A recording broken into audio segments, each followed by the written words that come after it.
நான் ஒண்ணு சொல்லட்டுமா? சொல்லுங்க. நீங்க தினமும் கும்பிடுற புத்தர் அக்செப்ட் த பெயின் சொல்றாரு. அதுக்கு அர்த்தம் தெரியுமா? அரசு மருத்துவ பூ வைன்னு அர்த்தமா பிரபு சொன்னார். நான் தினமும் வைக்கிறேன் சார். அவன் கிடைக்கிறான். இப்போ அக்செப்ட் த பெயின்னா வழியை ஏத்துக்கணும்னு அர்த்தம். அதான் வாழ்க்கை.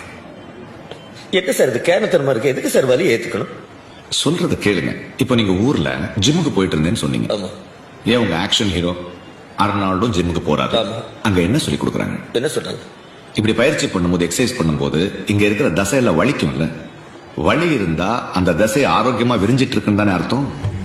அந்த வலி இருந்தா தானே உங்களால அந்த தசையே உணர முடியுது. அதே மாதிரிதான் வலி இருந்தா தான் வாழ்க்கையை உணர முடியும். இத பாருங்க, உங்க மகள் மருமகனோட பிரிவு அவங்க ஒருத்தர் மேல ஒருத்தர் வச்சிருக்கிற அன்பை அதிகமாக்கும். வாழ்க்கை அழகா இருக்கும். பிரச்சனையே இல்லாத வாழ்க்கை தான் சபிக்கப்பட்ட வாழ்க்கை. உங்க அமைதி அரசர் புத்தரும் ஆக்ஷன் ஹீரோ அர்னால்டும் ஒரே விஷயத்தை தான் சொல்றாங்க. வழியை ஏத்துக்கிட்டா வல்லமா இருக்கலாம்.